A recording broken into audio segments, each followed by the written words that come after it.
సిద్ధోడ మండలంలోని మాదరం గ్రామ పంచాయతీలో జేఏసీ ఆధ్వర్యంలో నిర్వహిస్తున్నటువంటి ఈ యొక్క స్వచ్ఛంద ధర్నాకు ఈరోజు పాల్గొన్నటువంటి విద్యా సంస్థలు మరి వ్యాపార సంస్థలు యజమానులు అందరూ కూడా ఈరోజు స్వచ్ఛందంగా బంద్లో పాల్గొనడం జరిగింది. ఈరోజు ముఖ్యంగా మన సిద్ధోడ ఒంటిమిట్ట మండలాలను రాయచోటి జిల్లాలో కలపాలని చెప్పి తీసుకున్నటువంటి ప్రభుత్వ నిర్ణయాన్ని వ్యతిరేకిస్తూ ఈరోజు మనం చేస్తున్నటువంటి స్వచ్ఛంద బంద్ కానీ కలెక్టర్లకు వినతి పత్రం కానీ ప్రజల్లో ఉన్నటువంటి ఆవేశాన్ని ఈరోజు జేఏసీ భుజానికి ఎత్తుకొని ఈరోజు కార్యక్రమాన్ని నిర్వహిస్తుంది. అన్ని పార్టీల వాళ్ళు ఇది స్వాగతిస్తున్నారు. ఎందుకంటే కడపలోని మనకు విద్య ఉద్యోగ అవకాశాలన్నీ మెండుగా ఉన్నటువంటి దగ్గరగా ఉన్నటువంటి ప్రాంతాన్ని వదిలేసి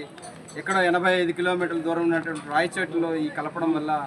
ఇక్కడ ఉన్నటువంటి విద్యార్థులు కానీ ఉద్యోగస్తులు కానీ చాలా ఇబ్బంది పడే అవకాశం ఉంది. కాబట్టి ప్రభుత్వం ఈ యొక్క ప్రజా అభిప్రాయాన్ని పరిగణలోకి తీసుకొని ప్రజలకు ఇబ్బంది కలగకుండా ఈరోజు మన సిద్ధోడ మండలం ఒంటిమిట్ట మండలాన్ని ఈరోజు కోదండరామస్వామి ఆలయం ప్రసిద్ధికి చెందినటువంటి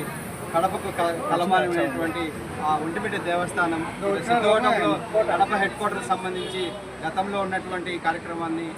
కడపలోనే కొనసాగిస్తే ప్రజలందరూ హర్షిస్తారని, ప్రభుత్వానికి కూడా మంచి పేరు వస్తుందని, ఈ వ్యతిరేకతను కూడగట్టుకోకుండా ఈరోజు జేఏసీ నిర్ణయం అయితేనేమి, గ్రామ ప్రజలైతేనేమి, మండల ప్రజలైతేనేమి ఈరోజు అందరూ కోరుకునే విధంగా గౌరవ ముఖ్యమంత్రి గారు మంచి నిర్ణయం తీసుకోవాలని చెప్పేసి ప్రజలు అంత వ్యతిరేకం కాదు కానీ ప్రభుత్వానికి తెలియపరిచే విధంగా ఈరోజు ప్రజలంతా శాంతియుతంగా నిరసన తెలుపుతున్నారు. ఈ యొక్క నిరసనను ప్రభుత్వం గుర్తించి